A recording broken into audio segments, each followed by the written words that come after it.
All right, if you can hear my voice, clap twice. That was so off. All right, so we're just going to recap everything you should have gone over. So a couple of words to remember. Thank you, Julia. Guys, what was that graph of a quadratic function called? Parabola. A parabola, so I know that came up. And, what do you guys think it's called? The point where the graph turns. Vertex. You guys got it.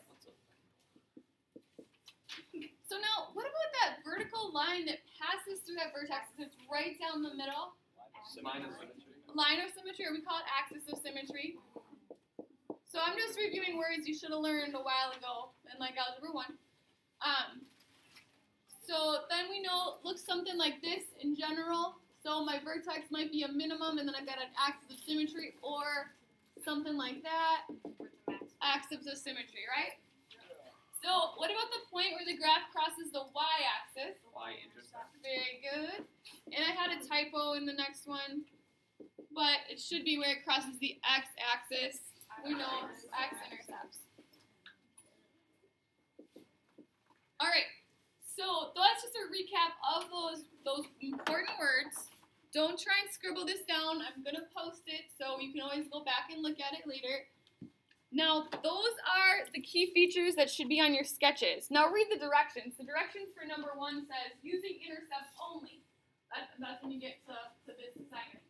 So you don't have to put the axis of symmetry or the vertex because it says intercepts only.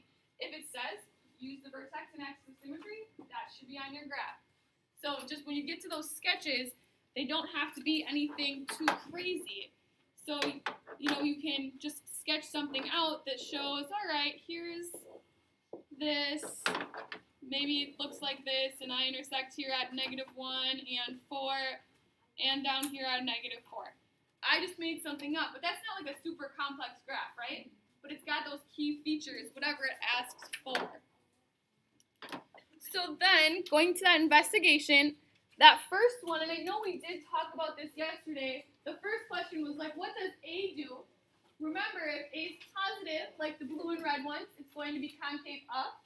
If A is negative, it's going to be concave down. And then those numbers that are kind of bigger, like 2 and -3, are making it get narrower, like the purple one and the red one.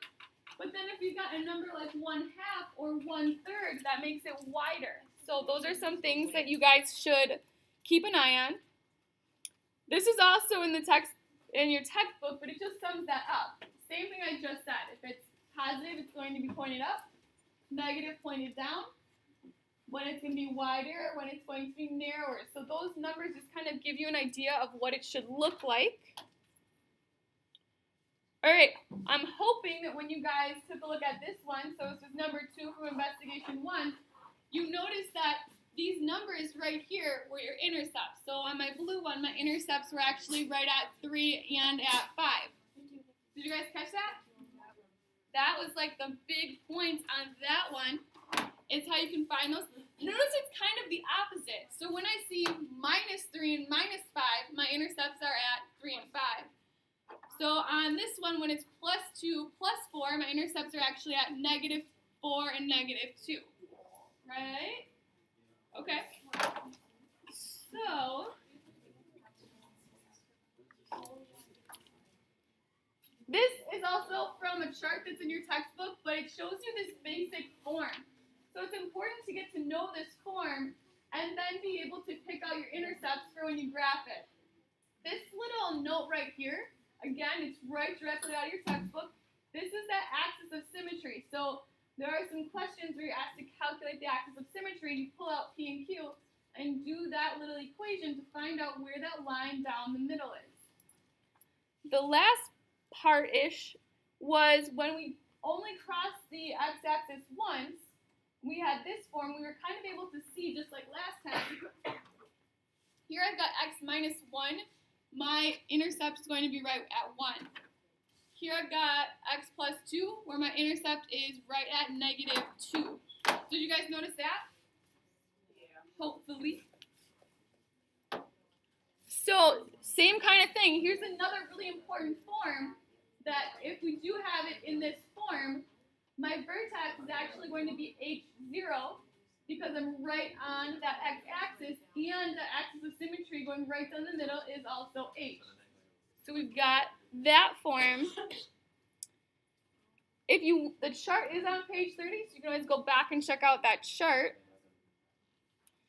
I talked to most of you guys about this one. If you still have questions about that, we can talk about it, but it's basically saying what I just said for both of those two forms. This one was kind of the same thing. What is A doing? Making it wider or narrower, upside down or upside right. Then there was this one. This is my favorite form, I think. This one, you can pick out the vertex. So, for example, here on this red one, I've got 1, 3. My vertex is over 1, up 3. Do you guys catch that? This is the H and K. Yep, so here I've got 3 and 1 over 3 up 1. What was another one here? Positive 3, again, it's going to be the opposite. Hey guys, if you guys have got it, awesome, but I don't think everyone's got it, so let's just try and cut the combos until we get done. So for this one, I'm actually going to be at -3, -2. So remember, it's kind of the opposite of what's in parentheses, and then pretty much the same for what's out of parentheses. So that form was like this.